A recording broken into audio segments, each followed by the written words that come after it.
I'm sure as a young couple, Pat and Jerry may not have even owned a camera, much less a phone that would take pictures that could be preserved for any period of time. But this is a formal picture. I guess Shaun's probably about 3 then. Maybe looks a little bit younger because, as many of you know, he was born prematurely. I think he weighed 2 pounds and 7 ounces when he was born. He spent the first 2.5 months of his life in the hospital.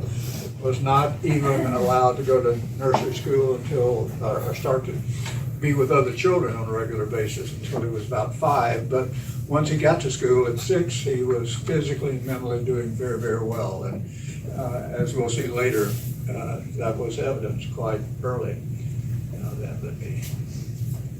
This is another formal picture of Shaun and his brother Brad and Anna, I believe is the little baby being held there. Here is Shaun, and when I was a kid, there was an advertising campaign to raise money for Boys Town that showed a picture something like this, and the boy was saying, "He ain't heavy, he's my brother." But Brad looked kind of heavy there. Shaun's an average. He had a lot of responsibility to take care of Brad, it looks like. Here he is in a stroller. Here he is in a boat. There's another boat. You see a little bit more of Brad's personality. Here's a very handsome picture of a very handsome family. I'm gathering Brad must have been about, what, 2? Or was he that old? Maybe not that old. Go back. That's a Merry Christmas. I don't know what Rebound was, but I don't know if any of you got to play that when you were children. This is a great picture I like because, one, it introduces Shaun's love of animals. I believe this dog was named Pansy, and Shaun had a real affinity for animals. We'll see that throughout this. If you notice in the background, there's almost a mirror image of the shy photographer who's there. I think that's probably Pat. Here we see Jerry introducing Shaun to his love of fishing. Good fish. Here's one Shaun caught by himself, and there's an even better day. I don't know if you know the story of this restaurant, but they actually, I'm told, are open on Thursday, Friday, and Saturday to fry and sell the fish they caught on Monday, Tuesday, and Wednesday. And we've eaten here twice. The 2 evenings we've been here, so we've been testing it. Yeah, I said Shaun did well when he got to school. Here's an article from the Memphis paper talking about when Shaun was in the 6th grade. He was a member of the first CLUE program, which was for gifted children. And got a nice picture and a nice article, and you can't read it from there, but basically it's saying each of the kids was given a chance to do a project that sort of represented some of their dreams for the future. Most of the kids did things about kung fu or maybe something that related to their father's occupation. Shaun said, "No, I got into this after I read an ad in the magazine, and maybe because my dad and I do a lot of hunting and fishing. I'm doing my project on taxidermy." Pat said it was really exciting to open the refrigerator and see a partially skinned squirrel there sometimes. But you'll notice how those skills and that practice served him well in some of his later businesses. Here's a picture of the Wallace young men, I guess, in I think that's at Williamsburg Lane. Here's a picture of Pat and Shaun as he was maybe just preteen. And these are the only first pictures at least, that I made of the 2 of them. But I think this was made on a trip that we did to Disney World. And another thing, you see a lot of water in these pictures. They always had an affinity for that. Now Shaun, despite being the most charming child in the world, according to all reports, everybody just talked about what a great kid Shaun was. There was a point in life where he became that dreaded stage known as teenager. And you can sort of see him beginning to develop a little bit of a different approach, but very quickly decided he wanted to be an entrepreneur. And what kind of job can you imagine be perfect for a kid who liked other people, who liked the water, who liked the beach, liked to talk with his friends? And you see him here as he's starting the beach service business that I think he was maybe 18 when he started. And Brad, of course, is there. Shaun's sitting back enjoying it, but this is a small start. Soon, Shaun's a presence on the beach, and see all those umbrellas and chairs that he had, and you'll see several pictures of Shaun with this expression, this dramatic pose. I think he had seen a picture of the Cristo statue in Rio de Janeiro. Not that it's interesting. Shaun loved to be just a little out of kilter for a picture. You'll see several examples of his being entertaining. This is a picture that shows Shaun, I guess, his strength, and also the fact that it wasn't all just sitting on the beach talking to pretty girls and visiting with friends, but there was a lot of actual work involved in it as well. Now this is another stage. Shaun had a brief but very impressive career as a movie actor, as a scriptwriter. Somebody said his performances combined the suave sophistication of Cary Grant with the robust humor of Larry the Cable Guy. The first picture was a student film that Brad did while he was a senior. And the title of the film was Lapsic Paranoia, which is, quote, the fear of things that actually are happening. Unlike paranoia, where you imagine that it's happening. Shaun gets to have a very classic bathtub scene. This is a scene which you see Shaun standing in front of a mirror that's been prepared for him. And red drum, if you look at it backwards, says murder, assuming you don't have spell check.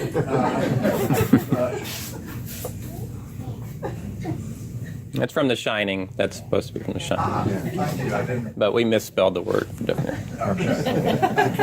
The next film was a fully feature film called The Right Knot. Again, starring a script, featuring a script written by Shaun Wallace, the actor Shaun Wallace, and directed by the famous Hollywood personality Brad Wallace. Here's some of the special effects in the movie, and you see the glamour shot that Shaun is going for here. Oh, I'm having trouble. There you see Cecil B. Wallace directing his two of the actors. Shaun is actually the one to the left, and I'm not sure how many roles Shaun played in this film, but he did have a number of personalities. There he's falling on a cab. I don't think he had a body double for this picture, but he didn't actually fall that far. This is one of my favorite pictures. We used it in the invitation to tell people about the event. And you see bird there. I think, what kind of bird is that? Parakeet. Okay. And Shaun really did have a thing for birds, and Kevin showed us last night where's Kevin? Oh, yeah. Some exchanges with Shaun about birds, especially doves and crows following him around, or hawks. And hawks, yeah. But if you look down below, there's a ferret, and I think there's a duck at his feet here.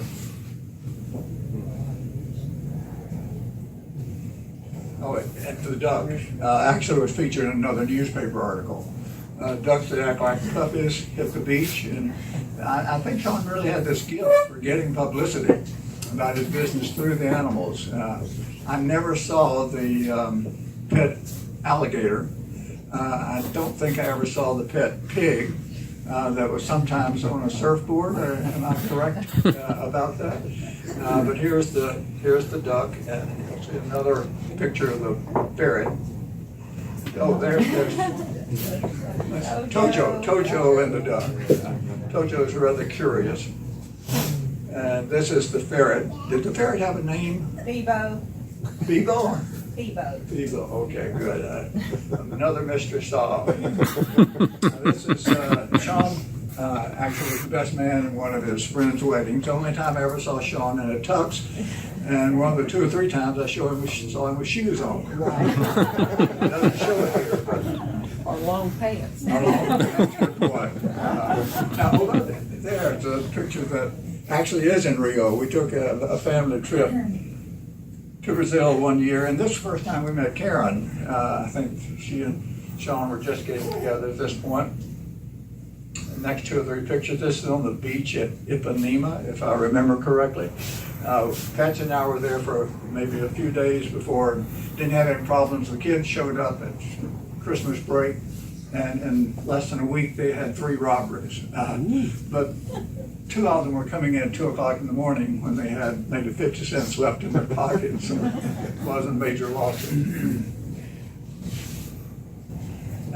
From one extreme to the other, this is Shaun and Karen and Sarah in Williamsburg, Virginia for a winter vacation. You can tell it's winter just from the pain and freezing experience on Shaun's face. And here they are in Montreal skiing, where it was Mount Warford, I think was the name of the location. It was about 13, 15 degrees below zero, and they actually closed the slope that day. It was so cold. Here's another picture of their form. Shaun's having a good time, obviously. And warmer climates back to time with Jerry and Josette. I think maybe in their backyard pool. I'm not sure exactly where this was located. This is a picture with Sarah and her grandmother and her great-grandmother and Patsy's best friend, Nancy. And I think this was right before the wedding that of Susan and Shaun, and I recognized the dress. Now, this was not the occasion it was said, but one of Susan's favorite, or our favorite memories of her is when she, on a particular trip, turned to Pat and said, Mimi, you're old. Who said that? Sarah. Oh yeah, I'm sorry. So many S's and J's in this room. It's easy to get confused. But Sarah said, Mimi, you're old. I said, no. She was probably, 40, 45? And no, I'm not old. It's Mima who's old. And she said, no, you're old. Grandmother is really old. And she was probably at that time younger than we are now. So here is the wedding on the Gulf. Got a couple of pictures there. See the wedding party and the happy couple in the middle, and Sarah over to the side. There's a toast to what was largely a happy future, but with a few steps along the way. The Wallace family, at least some of them, gathered for a chance to be together like you did yesterday, I think, at another restaurant. It's on the upper scale. You obviously have done well since the previous wedding, but it's the family that obviously stays together. This is one of the first, may have been the first house that Shaun and Susan owned. It was an octangle, but it was a really nice house, kind of designed by Buckminster Fuller, at least on that. Here's a great picture of Shaun on the beach with Jack, who is obviously very young at this point. And here's a picture of Key West with Pat's ex-wife, Brad's ex-wife, Keiko, and you see Sarah and Shaun. There's that gesture again. He really got a lot of mileage out of that. what I'm trying to do and how I made this as clear as I might, but Shaun was, as Shakespeare pointed out, the first stage is the student or the child. And then there's a stage where, the business person, and Shaun will see other businesses later. Shaun really loved to travel. We have a number of pictures where you see him doing that. And obviously he was a great father and husband as well. This is Sarah and the rest of the family. Shaun and here's Shaun. You can't see that. Anyway, there's Shaun. In Key West. Another Key West picture. You see, as we were posing for the picture, Shaun gets an important telephone call.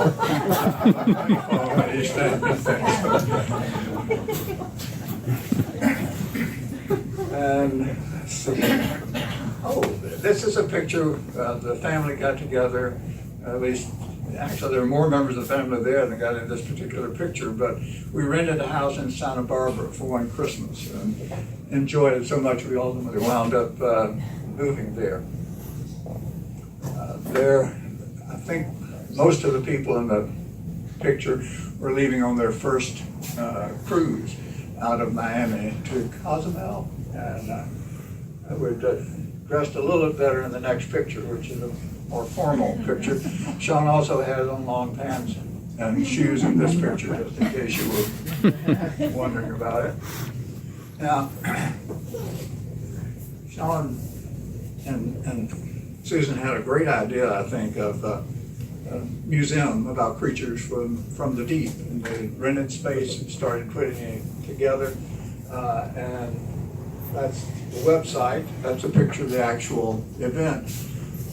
And it's really poignant to me in a couple of ways. Right before the exhibition opened, I remember talking to Shaun. He was so frustrated because he couldn't find anybody in the family who was willing to finance a nationwide expansion of this concept, because he said, it's such a great idea. You know, I'm going to open one in California, one in Atlanta, we'll have the one here as the home base.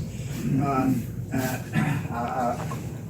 didn't have the funds to help him out at that time. I don't think Jerry did either, but we were glad later, because it just happened that this opened about the time of the crash of 2008. So it was a well thought out and executed idea, but not as successful as it might have been. That's the gift shop, and the gift shop turned out to be the part that really did last for it. And Shaun used it as a springboard to a business of doing replicas of fish and other creatures. But this is actually from the prize collection that Kevin was able to collect from Shaun. But Shaun sold mounts much larger than this in the United States, the Getty Museum, the Museum of History. He sold things in Switzerland, and That alligator was going to France. the alligator went to France. Yeah, Israeli museum. He really had a nice clientele, and you'll read more about it. We'll distribute a obituary in just a little while. This is a picture, I guess, of the Cohen family, David and Catherine. I keep gesturing here. David and Catherine in Williamsburg. Pardon? Darrisburg. Oh, what's in Darrisburg? You're right. That's your house. I recognize it. Okay, sorry. This is in Williamsburg, and the families, you have Sarah down in front. You have Lauren. I don't think Anna's with us there. Kathy is. I keep doing, sorry. Kathy's over there. And you have Shaun and Karen. And Tojo makes his appearance. He was the Christmas dog that all the Christmas past. I don't know where this is, but there's a new dog has entered the scene. And Jack and Sarah with Shaun. And here, the next 3 or 4 show Shaun as another stage in his entrepreneurship with some of the mounts that he's creating. You see him actually doing dental work on this creature, and here he's doing some artistic touches to make it more realistic. There's some help from Susan. And sorry, I'll just do another comment about that. This business, Shaun really developed a great reputation in this area, but as a one-man operation, it was really hard for him to manage the production, the artistic part, the shipping, the bookwork, and so there's another stage. This is just a picture, I think it was made at Kevin's house, maybe, or not your house, but your mother's house. I think it is. Anyway, it's really a little memorial for Pat's mother. People got together again. Shaun's in the background with holding Jack, which you can see. And the next few slides are Shaun and Jack at Big Sur, California. And you see them on the surf. You see them with Pat. You see the 3 of them together looking at the coastline. Pat and Shaun hiking. You have a lot of pictures around the family dinner table. This is not the family dinner table. On the trip, they did manage to go to Hearst Castle. And this is kind of one of the rooms there that people enjoy. Shaun, in this picture, it's kind of surprising. He was still a young man, but he had a grown daughter, a beautiful grown daughter, if I might say so. And then it was even more surprising when he becomes a very young grandfather. You see him there, I believe that's Luna he's holding.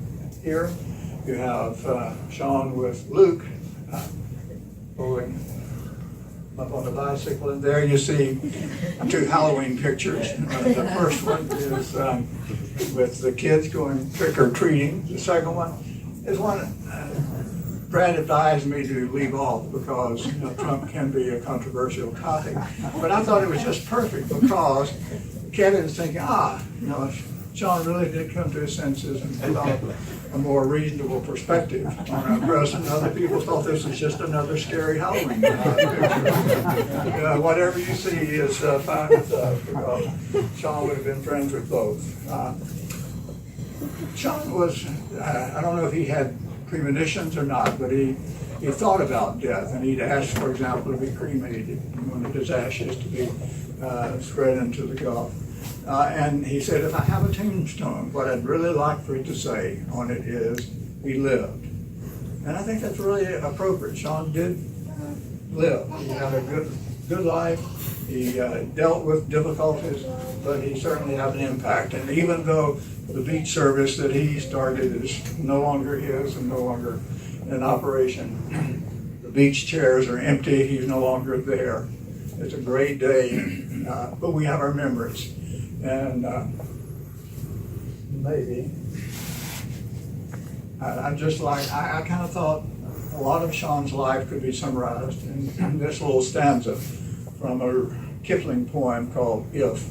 And it just says, if you can fill the unforgiving minute with 60 seconds worth of distance run, yours is the earth and all that's in it, and which is more, my son, you'll be a man. No question, Shaun was a man. He was a man who was loved and admired by many, and we'll all miss him. He will be remembered, and this is kind of his legacy.